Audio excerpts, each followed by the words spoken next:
alegría, gente querida, estar acá de nuevo en Crónica Televisión. Qué alegría arrancar con Mercado sin Pulgas. Y estamos viviendo un nuevo momento de indignidad en la Argentina. Es como que estalló una ola de indignidad. Yo siempre digo, aquí si no estalló un problema de verdad lo inventamos. Somos un país que nos gusta vivir de estallido en estallido.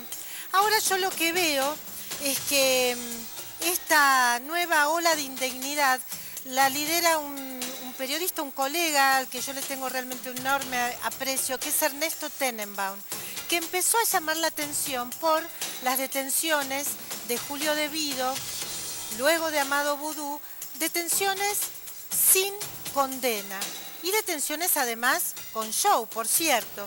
Antes de la victoria de Cambiemos, la indignidad estaba centrada en que cómo puede ser que Julio De Vido y Amado Vudú estén libres, caminando libremente por la calle. Ahora es cómo fueron detenidos, si correspondía su detención o no.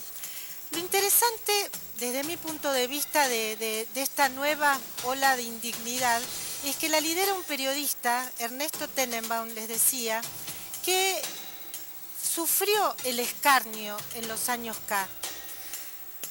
Ernesto no era un periodista anti-K, pero se ve que no era lo suficientemente K para el aparato de comunicación kirchnerista y fue duramente castigado. Podríamos decir que el aparato de comunicación K lo escupió. En las redes sociales le dicen a Ernesto Corea del Centro, porque no está ni en un lado ni en el otro. La verdad que me parece que tiene derecho a no estar en un lado o en el otro. Me parece que a mí en lo personal, cada vez que Ernesto plantea este tipo de temas, cualquier tema a mí me hace pensar. Pero también les quiero decir que confieso que cuando escuché los primeros comentarios de Ernesto, decía, bueno, ¿cuánto tiempo que tiene Ernesto para mirar televisión? Yo la verdad ando mucho en la calle, no de un lado para el otro, sigo la información cotidiana. Me parece que la enorme mayoría de la gente le pasa lo mismo, es decir, que no tiene tiempo de estar mirando lo que está pasando en la televisión.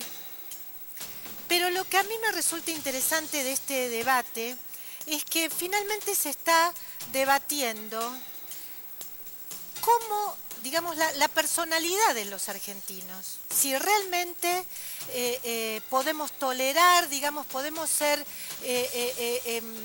empáticos aún con el que está sufriendo, aún cuando haya robado, aún cuando haya cometido delitos. Si, digamos, creo que estamos debatiendo también esta frase que me parece que ha aparecido mucho, que es esto de hacer leña del árbol caído, que la verdad no es muy agradable.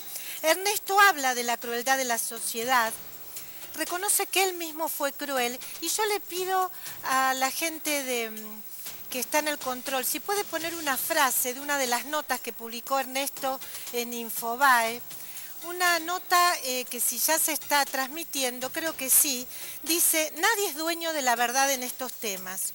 Algunas personas, escribió Tenenbaum, han recordado la manera en que varios periodistas celebramos, es decir, se autocritica, las detenciones sin condenas de Carlos Menem y Domingo Cavallo.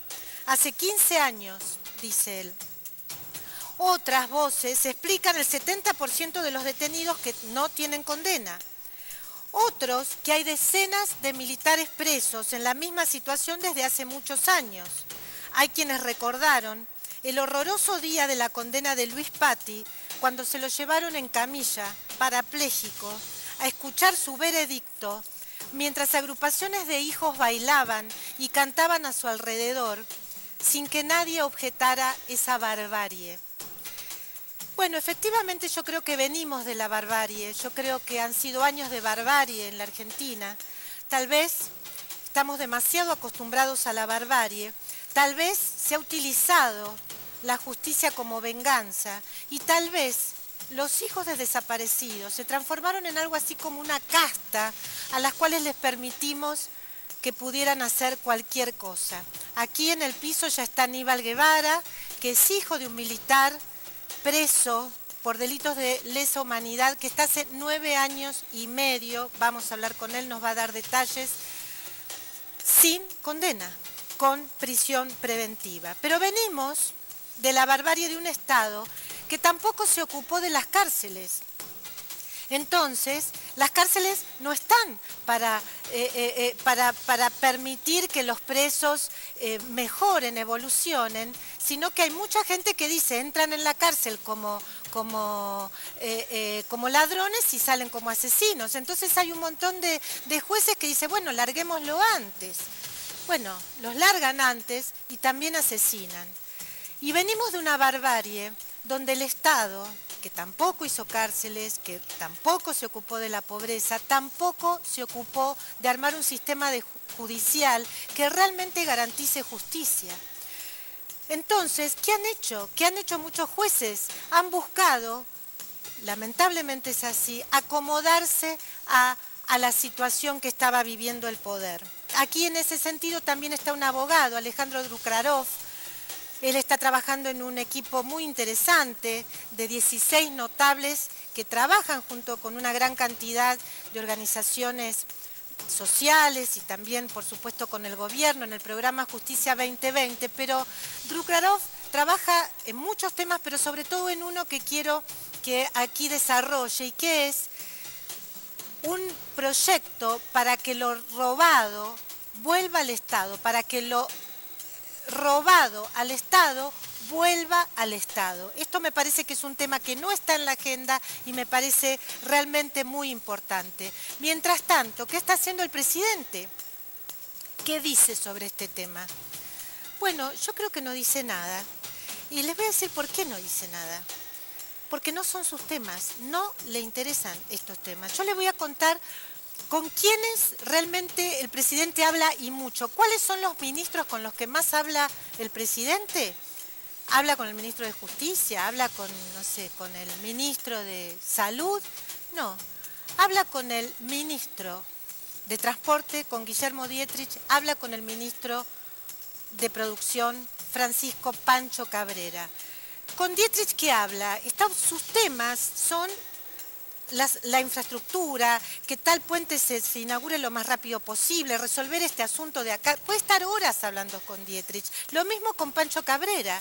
¿Qué habla con Cabrera? Sacar un montón de barreras que tiene el Estado y que impiden la exportación. Por ejemplo, me decían el otro día que se ha dedicado muchísimas horas de su tiempo para que una pyme de la provincia de Buenos Aires o de Santa Fe, que exportaba galletitas a la Unión Europea, que había logrado ese acuerdo, no podía exportar porque el tiempo que tardaban, una cantidad de permisos, hacían que las galletitas se pudran en los containers. Entonces perdió ese contrato.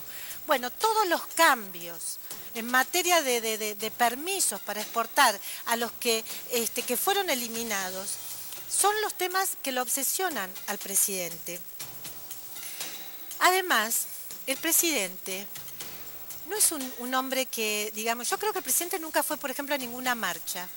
Vieron que hay mucha gente acá en la Argentina que se dedica a hacer marchas para esto, para lo otro. Por supuesto, seguramente, o la enorme mayoría, cuestiones legítimas, pero el presidente no es esa persona digamos, que le gustan las marchas. Yo creo que no fue a ninguna, tal vez ha ido a alguna. Y me parece acá también, ¿no?, para hablar un poco de la cultura en la que estamos, me parece que la enorme mayoría de los argentinos y las argentinas no van a las marchas. O sea, a mí me parece que el presidente representa un poco esa mayoría de la sociedad, una especie de Argentina silenciosa, que no va a las marchas. ¿Por qué? Porque tiene que laburar, porque tiene que ganarse el mango para los pesos para criar a su familia, para salir adelante. La enorme mayoría de la gente no ha ido a ninguna marcha, tal vez a una marcha, a 2 marchas. Yo creo que la enorme mayoría no fue nunca. Les quiero decir, antes de terminar este editorial y arrancar con nuestros invitados, que después lo vamos a profundizar en el último WhatsApp, pero ya les voy adelantando algo. Ya está el acuerdo básico, el consenso básico entre el gobierno nacional y las provincias. Me lo reveló un gobernador. Básicamente hay un mega acuerdo, hay muchos detalles sobre los que hay que trabajar, que es que los gobernadores le dan la reforma previsional al presidente y el presidente no le quita el fondo del conurbano por el cual las provincias que no son del conurbano han venido recibiendo fondos realmente importantes y que son muy importantes para la sustentabilidad de estas provincias. Pero gente, no demoremos más. Tenemos un gran tema hoy que es si Amado Boudou es perseguido políticamente o no. Tenemos una mesa con colegas periodistas con la que vamos a discutir este tema. Está ya Sebastián Clemente del diario Clarín, Fabio Ferrer de Infobae, está Mara Laudoña de Telam, está Damián Toschi de Radio Ciudad, pero aquí al lado mío está una persona que no viene mucho a la televisión, por eso le agradezco que haya aceptado esta invitación. Quise invitarlo porque justamente él está organizando una marcha para mañana denunciando persecución política a Amado Boudou y a otros. Entonces yo le quiero preguntar a Fernando Esteche, ¿es verdad